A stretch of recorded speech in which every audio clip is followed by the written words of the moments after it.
My brothers and sisters, may the Lord be with you. A reading from the Holy Gospel according to John.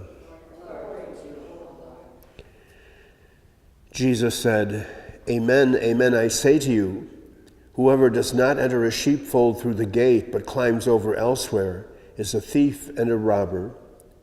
But whoever enters through the gate is the shepherd of the sheep.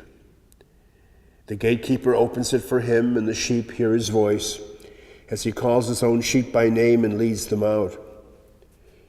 When he has driven out all his own, he walks ahead of them, and the sheep follow him, because they recognize his voice. But they will not follow a stranger. They will run away from him, because they do not recognize the voice of strangers." Although Jesus used this figure of speech, they did not realize what he was trying to tell them. So Jesus said again, "Amen, amen, I say to you, I am the gate for the sheep. All who came before me are thieves and robbers, but the sheep did not listen to them. I am the gate. Whoever enters through me will be saved, and will come in and go out and find pasture. A thief comes only to steal and slaughter and destroy. I came so that they might have life and have it more abundantly." The Gospel of the Lord. Praise to you, Lord Jesus. Both yesterday and today, the Gospel texts focus upon the image of shepherd and sheep and the relationship between them. And for us here in the United States, perhaps it is an image that's not that easy to accept because we're not that familiar with things like sheep. In the Middle East and in many other countries, it's kind of a principal means of eating and of occupation, but not so much here.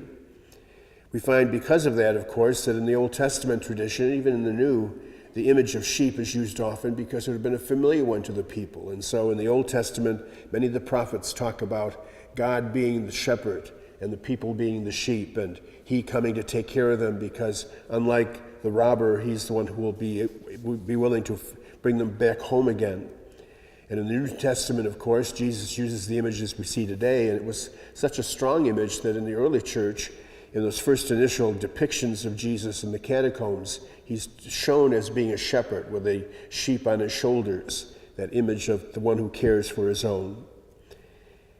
When I was growing up, I grew up out in Alden, and it was not in the village, we were in the town of Alden, and just down the street from me, there was a very small farm, and he had sheep, and I used to go once in a while down the road to walk over and look at these sheep and talk to them, and they would go in the other direction as soon as I came. But when he came out and called to them immediately, they would recognize the voice and end up coming over to wherever he was standing. And every time I went down and did that, that's exactly what occurred. And I always think of that when I read specifically this text from John where Jesus talks about the sheep recognizing the voice of their master and responding to it. It sort of also takes us back, of course, to that image that we saw in the very beginning of the Easter season when Mary Magdalene is at the tomb and recognizes this individual who she thinks is a gardener and doesn't know who he is until he speaks. And when he speaks, she recognizes in his voice that it is the Lord. And of course, that is what we all have to come to do in the course of our lives, to sensitize ourselves to his voice and to recognize when he's calling us. Heavenly knows, especially in this day and age, there's tons of distractions that keep us from doing that, from our televisions and our texting and our cell phones and our radios and the advertising that takes place. All these things distract us from sometimes the things that should be the most important. And so it's good that we gather like this, and those at home gather for a few minutes in their own homes to kind of quiet things down, to once again recognize what's the most important, and to allow themselves to be attuned to the fact that God continues to invite, continues to call us to new life, and he gives us the choice and the option. It's up to us to say yes or no, but having done that, we will be the better for it if we say yes. Those sheep, of course, when the farmer or the shepherd calls them, could make the choice of going the opposite direction. They don't. They opt for following the voice and following that person.